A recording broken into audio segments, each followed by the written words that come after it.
ये जो परिस्थितियां हैं आज, शायद अगर मोदी जी जितनी चिंता या जो चिंतन संघ की कर रहे थे, जो चर्चा वो संघ की कर रहे थे, जो कसीदे वो संघ के पढ़ रहे थे, जो व्याख्यान वो संघ का कर रहे थे, उसकी बजाय अगर वो देश की चिंता करते, देश के लोगों की चिंता करते, उनके जुड़े मुद्दों की चिंता कर लेते, तो मुझे लगता है कि शायद देश की जो तस्वीर है वो बिल्कुल उलट होती, अलग होती।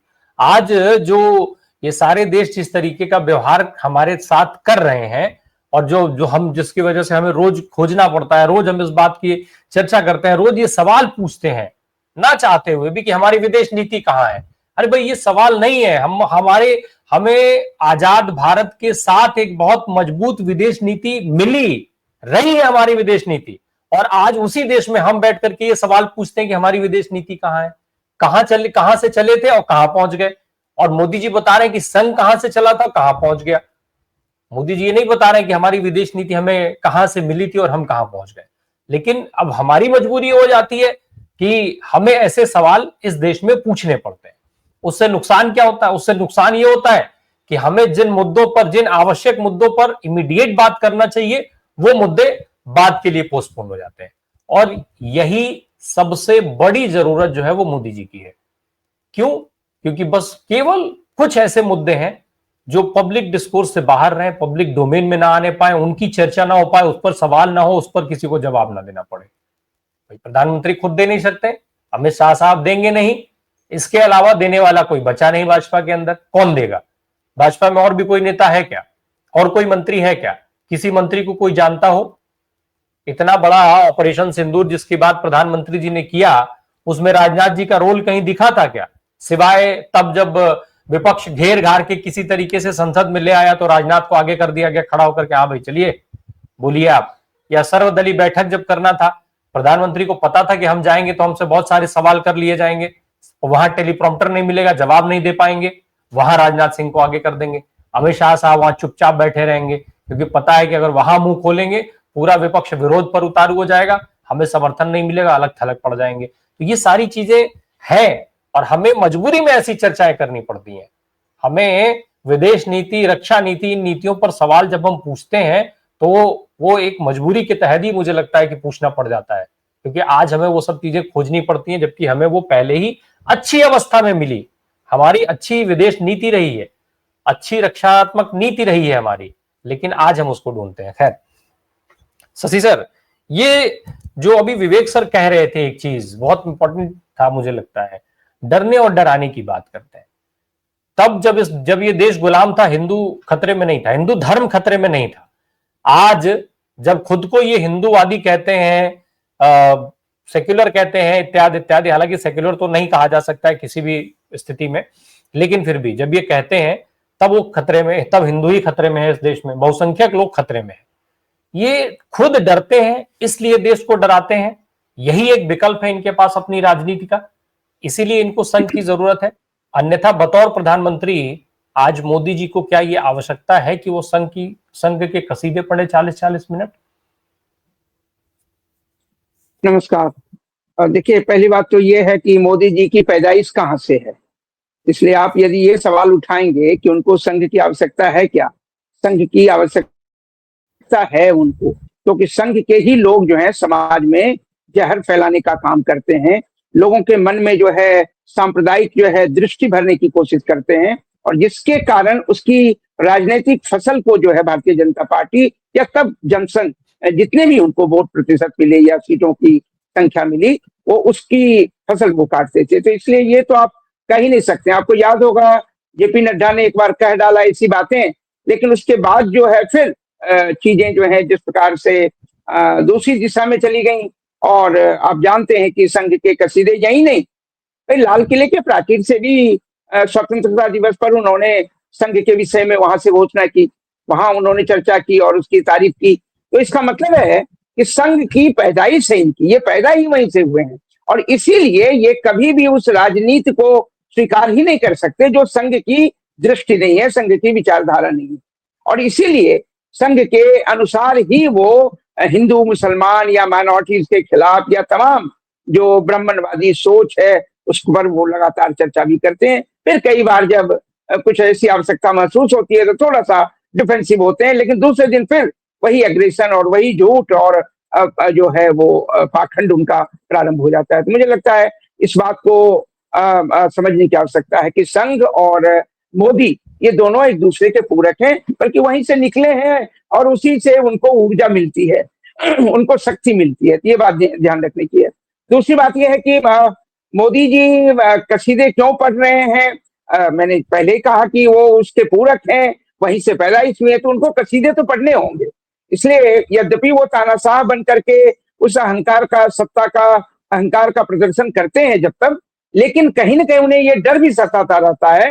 और खास करके पिछले चुनाव में जिस प्रकार से 240 पर उनकी संख्या आ गई, तो एक डर जो उनके अंदर था वो और बढ़ गया। इससे उन्हें ये डर सताता है कि संघ का कार्यकर्ता अगर जो है वो सक्रिय नहीं होंगे तो उनके राजनीतिक हितों की पूर्ति नहीं हो पाएगी। उन्हें जो मत चाहिए जिस प्रकार से, क्योंकि वो घर घर जाकर के लोगों को झूठ उनके मन में भरते हैं, इसलिए ये बात को भी समझने की आवश्यकता है। तो कसीदे तो वो पढ़ेंगे। अब रही बात कि जो भी स्थिति है उसमें ये सभी जानते हैं कि संघ का क्या इतिहास है। देखिए, संघ का इतिहास जो है वो जब भी प्रारंभ हुआ वहां से किस प्रकार का इतिहास, और खास करके आजादी तक का किस प्रकार का इतिहास रहा। ब्रिटिश साम्राज्य के वो समर्थक थे। और दूसरी ओर जो है, अब जानते हैं कि सामाजिक न्याय के जो डॉक्टर भीमराव अंबेडकर नेता थे, उसका पुतला भी उन्होंने जलाया था। इस बात को भी ध्यान रखिए कि पुतला जलाया गया था। और एक और जो इम्पोर्टेंट सवाल यहाँ पे है कि हिंदू महासभा के होते हुए जो संघ का निर्माण हुआ 1925 में, सवाल ये उठता है कि एक चीज को आप अध्ययन करें कि जब हिंदू महासभा ऑलरेडी था और उसके बाद 1966 में सावरकर की मृत्यु हुई है, तब तक सावरकर और संघ के बहुत रिश्ते अच्छे नहीं थे। संघ ने कभी भी सावरकर को महत्व नहीं दिया। उन्हें लगता है कि वही हिंदू सम्राट है, वही संघ हिंदू संगठन और हिंदू के हितों की रक्षा करने वाले हैं, तो इसलिए उसको तो महत्व नहीं दिया। और एक और बात, अगर सावरकर के भी संघ के विषय में विचार पढ़ेंगे तो आपको समझ में आएगा कि संघ को सावरकर भी महत्व नहीं देते, क्योंकि दोनों की अपनी अपनी महत्वाकांक्षा थी। तो हिंदू खतरे में है, चाहे वो हिंदू महासभा हो या चाहे संघ हो, दोनों को हिंदू को खतरे में दिखा करके अपनी अपनी राजनीतिक शक्ति का प्रसार करना था, उसका विस्तार करना था। बस उनका हित इतना ही है, बाकी हिंदुओं के हित से उनका कोई लेना देना नहीं है।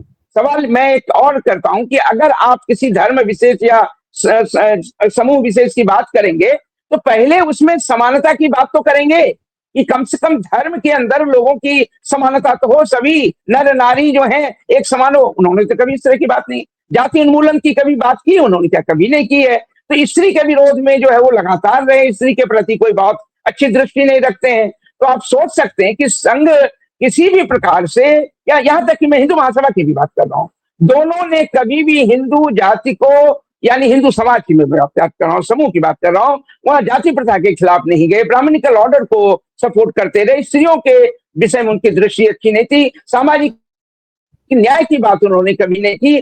तो ऐसी स्थिति में हिंदू समूह को मजबूत करने वाली बातें कहां से आएंगी? ये तो एक राजनीतिक जो है खेल है, पाखंड है, जिसके द्वारा वो जो है वो हिंदू समाज के जो है एक बड़ी संख्या को प्रभावित कर लेते हैं और अपने राजनीतिक हितों को पूरा करने में अब कामयाब हो गए। अन्यथा उनकी क्या स्थिति थी? आप देखेंगे कि जब 1951-52 में चुनाव हुआ तो मात्र जो है 3% समथिंग वोट थे उनके पास। तो अब उससे वहां से यहां तक कि 1971 तक जो है उनकी अधिकतम संख्या संभवतः 37 या 33 इतनी रही, उससे आगे वो नहीं बढ़ पाए।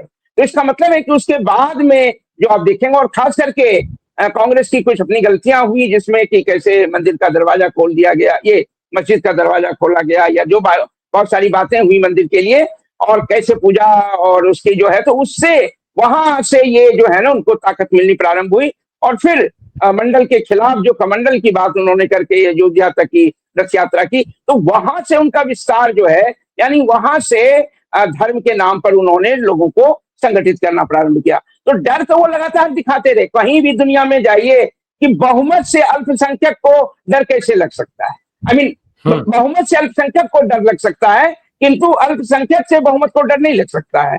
कहाँ 16% के आसपास और कहाँ 81% के आसपास, कोई सवाल ही नहीं है, ये खतरे हैं ही नहीं। तो मुझे लगता है कि इस बात को भी समझने की जरूरत है। ये झूठे खतरे, लेकिन फांसीवादी दृष्टि में एक छद्म जो है दुश्मन तैयार किया जाता है देश के अंदर। और इसीलिए जैसे कि हिटलर ने तैयार किया था जो है यहूदियों को जो है एक छद्म दुश्मन बना करके कि जर्मनी का पराजय का कारण जो है वो यहूदी है, वो तमाम बातें। भारत में भी अल्पसंख्यकों को एक छद्म राष्ट्र दुश्मन जो है घोषित राष्ट्र शत्रु बना करके वो कोशिश करेंगे कि, और यही कोशिश कर रहे हैं कि कैसे हिंदू समाज को संगठित करने की कोशिश करें। लेकिन हिंदू समाज को इसी बात को समझने की आवश्यकता है कि क्या कभी संघ ने, ये बातें तो कही गई कि भाई ब्राह्मण से जो है एक रज्जू भैया को छोड़ करके सारे ब्राह्मण, वो भी चित्पावन ब्राह्मण, वो भी चित्पावन, सारे ब्राह्मणों को भी इन्होंने प्रमुखता नहीं दी। इसका मतलब है कि एक तंत्र इनका जो है, दूसरे इनको लगातार संसाधन मिलते रहे हैं इन तमाम जो वाणिज्य और बिजनेसमैन और ऐसे कम्युनिटी से, विदेशों से इनको बहुत पैसा आता है। जो विदेश में हिंदुस्तान के लोग जाते हैं वहां वो ज्यादा कट्टर हिंदू बन जाते हैं एक आइडेंटिटी के कारण जो है, और उसका जो है लाभ इनको संघ को भी मिलता है। तो मुझे इस बात को भी समझने की आपको जरूरत है।